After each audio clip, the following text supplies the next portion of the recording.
Good morning, everybody. Thank you very much for being here. And before I get started, I have a little question for all of you. I have a picture. Do you know what this place is? How many of you recognize this place? Can I see your hands, please? All right, quite a lot, right? Yeah, thank you. This is the staircase at IGC school. And this seems to be very familiar with you, right? But do you ever think this little staircase is related to a principle of education that can help students overcome mental illnesses? No? Today I'm going to show you how. Have you ever heard of sentences like, I hate English, I hate math, I'm so bored, I don't want to study, I hate grammar, etc. Those are signs of mental illnesses. And as a teacher, my mission is to get my students to overcome those.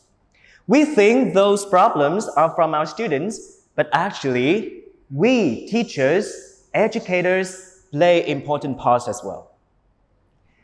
Imagine you are standing on the ground, looking to the first floor, trying to get there. It seems impossible to you to walk there with just a step, or a jump, or a climb. But thank God, we've got a staircase. Things are easier now. Right? You can just simply walk to the first floor step by step, thanks to the staircase. And thanks to the staircase, we can walk to the second floor, the third floor, the fourth, the 10th, the 20th, the 30th floor. All we need is time and patience. It's the same for education. We teachers set a lot of goals for our students. It's like we are showing them the floors for them to get, showing them they are your targets, they are your goals. And we think that is the way to motivate them. Are we motivating them? Yes, we are. But are we stressing them? Unfortunately, yes, we are too.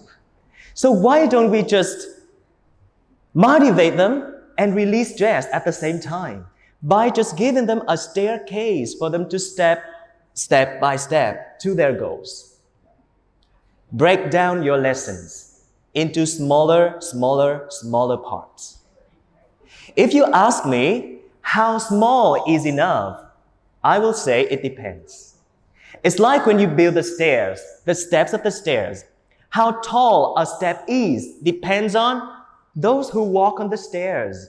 At universities, the steps may be tall, but at kindergartens, the steps are smaller.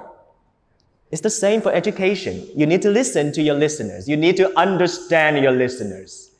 And break down your lessons into small enough parts for them to grasp. And this rule is common in life as well. Have you had breakfast? Have you? Yeah, right. What did you have for breakfast? Bánh bao, dumpling, right? In Vietnamese, well, yeah, dumpling. So let's take dumpling as an example. You can't take all the dumpling into your mouth entirely all at once. Do you? No. We bite. When we are biting, we are breaking the food into smaller pieces. And when the food gets to your mouth, it continues to be broken down into smaller parts thanks to chewing activity. And when that part comes to your stomach, it continues to be broken down into smaller parts in order to be digested easily. So, do you agree with me that the smaller something is, the farther it can go? The same for knowledge. Break knowledge into smaller parts, small enough to get into the student's brain. In fact, we are doing differently. I don't know what it's like in your countries, but in my country, Vietnam, most public schools are trying to get a lot of knowledge into the student brain. They put a lot of things into the student's brain. They are scared. They are scared that, no, who are they? They are the educators. They are scared. If they don't do that, the students will not have enough knowledge for their life. Or if teachers don't try to put a lot of knowledge into the student's brain, they will not study at home. I understand. However, we are stressing them and making them mentally sick. Trust me, all we need is to inspire the students. When you can inspire them, they can study by themselves. And they can study forever, because we can never study enough for life. Right? And how do we inspire? Make things easy or seem easy. Okay? You know what? I'm having some classes, and fortunately, I'm not teaching for a public school. So I have more authority to decide how my classes go. And there are two features that I really want to share with you today. First, my classes last for no more than 1 hour. Why? Because 1 hour is enough for teachers to be interesting and for students to be interested. I understand some students could study longer than that, but not everyone can. The larger the class is, the shorter time you need to set for your class. It's like when you eat something. Even if the food is so good, you can't eat too much at a time. Enough, small enough to eat. Okay? And no matter what the classes are for, teenagers, senior students, junior students, adults, etc., 1 hour is enough. Rule number 2, 2-4-7. Wait, don't get me wrong. I'm not telling you to study all day and night, 7 days a week. No, that's not what I mean by 2-4-7. What I mean by 2-4-7 is study 2, practice 4, experience and review 7. So you can have a simple calculation here. Practice plus experience equals 11.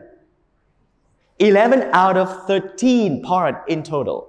So I'm trying to show you how important practicing and experiencing is compared to studying new things. Study just a little and give them a lot of chances for them to practice and experience what they learn. For example, I'm delivering a simple present tense in English. Most Vietnamese teachers will do this. They try to put a lot of structures into the student's brain.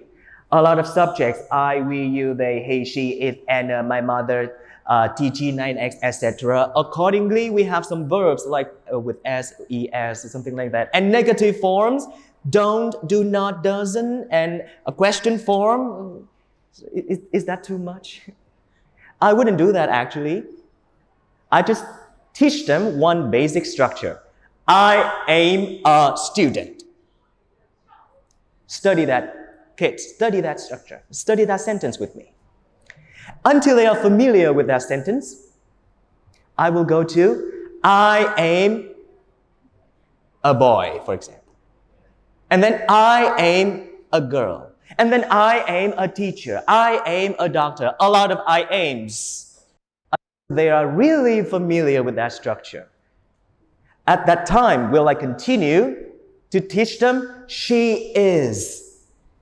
Similarly. You may be asking me, is it boring? Yes, it is. Yes, it is boring.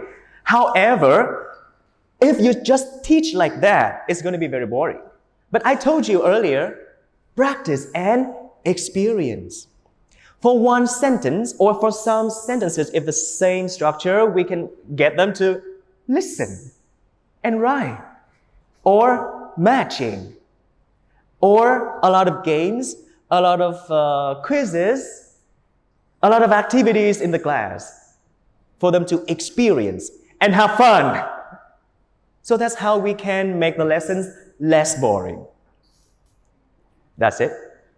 Or another example, when it comes to writing, for example, a very long time ago when I was a teenager, I studied writing as well, but in Vietnamese. And you know what?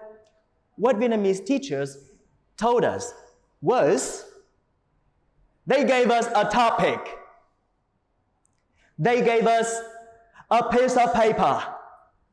They gave us 90 minutes. We wrote. 2 weeks later, we got the scores. And that's how we learned writing. And that's how we have comedy shows. No, that's not how we learn writing. For me, I would do differently. First, I teach them to write a sentence. A lot of one sentence like that, until they can write one sentence completely, naturally, and comfortably. Then, practice writing a longer sentence with a lot of practice. And then, they will start to learn how to write 2 sentences, because 2 sentences have some connections, right? And then, a paragraph. And you know what?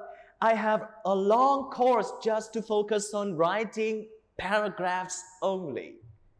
Just paragraphs with a lot of stories to tell, right? Topic sentence, supporting sentences, consistency, connection, coherence, cohesion, quite a lot of stories to tell.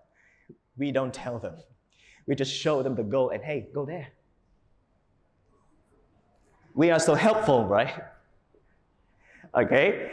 I understand it takes a lot of time, I know. A lot of energy, a lot of effort.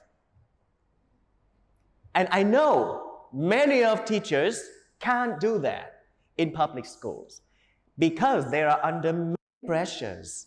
Pressures of examination, expectations, quantity of lesson, a lot of pressures. So I hope that my presentation to you today can raise a little awareness of what we are doing.